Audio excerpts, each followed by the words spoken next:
seems like there's a new story about false information being spread online. The US charged a Russian national with funding online propaganda last week. Authorities she worked for a Russian troll group that tried to wreak havoc in the 2016 US election. She allegedly was working on the 2018 vote as well. More recently, Twitter says it's taken down a suspected bot network sending pro-Saudi messages, and they were parroting Saudi government talking points about the disappearance of Jamal Khashoggi. And not all this misinformation is political. A CNN investigation identified a network of 1,700 suspicious Facebook pages. They were designed to look like they were run by local women's march organisers. In reality, they were a coordinated effort run out of Bangladesh to sell merchandise like T-shirts. Well, CNN Business senior technology correspondent Laurie Siegel looks at how Facebook is fighting other similar threats. The room isn't that big, just enough space for around 20 people and their computers. But the undertaking is enormous. It's really the culmination of 2 years of massive investments that we've made. Just weeks ahead of the midterm election, Facebook has created what it's calling the War Room. We have a bunch of dashboards that you see around the perimeter of the room, which actually are backed up by artificial intelligence and machine learning to be able to flag any sort of anomalies or problems that we see. Once that happens, our data scientists are able to review it, understand what's happening, and pass it along to our engineers and operations specialists to take action against harmful content that we see on our platform. It's been nearly 2 years since Facebook was caught flat-footed. There was the Russian interference aimed at manipulating the 2016 presidential election, a privacy scandal that left users wondering if they could trust the platform.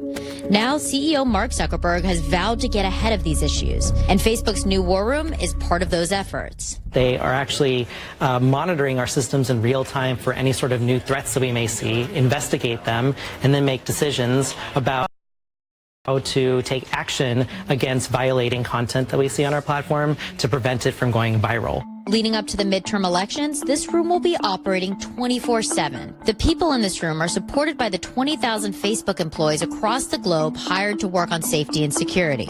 We've actually been running this for the first round of the Brazilian election, which was just last week. And during that time, we saw a spike in potential voter suppression-related content. 2 years after the 2016 election, the attacks have changed. Nathaniel Gleicher, who served on President Barack Obama's National Security Council, now leads Facebook's efforts to eliminate trolls and state-run disinformation campaigns. One of the challenges we always face is that if you have sophisticated threat actors, they keep evolving their tactics. They don't do the same thing again and again. And so part of what we've done is as we head into these elections, we sort of think about our threat model. What are the new challenges that are coming? What are the things that we haven't seen before that we could see? And what are the new twists that might get thrown at us? And then we test that and run that. Another challenge? Communication. Silicon Valley and the government have historically had trouble communicating as platforms like Twitter and Facebook have become weaponized.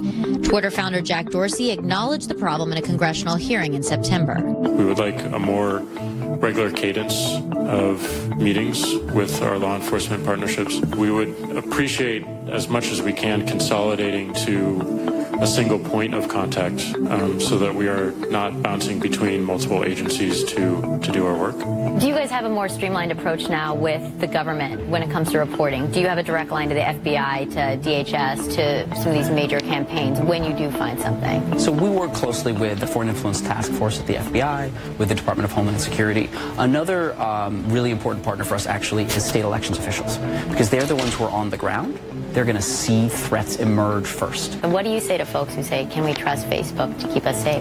Our biggest priority is to make sure that users can have authentic conversations on the platform and that this election can be free and fair and open. Do you believe it will be? I believe that we've done everything we can to make sure that that will be the case. Laurie Siegel with that report. And earlier I asked Jennifer M. Grygiel what media companies could do to fight misinformation. I don't see them stepping up anytime soon, especially without regulation in place.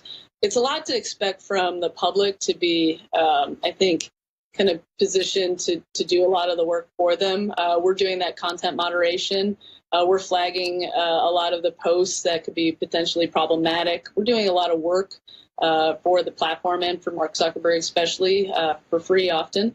And we need a lot more training for the public and a lot more education. They're rolling out modules, but it's just not enough. So we need some time for the public to catch up as well. We're educating students in universities. We're doing what we can. But it would be great for the public just to question more things as they're seeing it come through, especially on social media, and to verify through multiple sources, just some media literacy basics. Some good advice there. That was Jennifer M. Grygiel, Associate Professor of Communications and Social Media at Syracuse University. And thanks so much for joining us this hour. I'm Rosemary Church. I'll be back in just a moment with another hour of CNN News.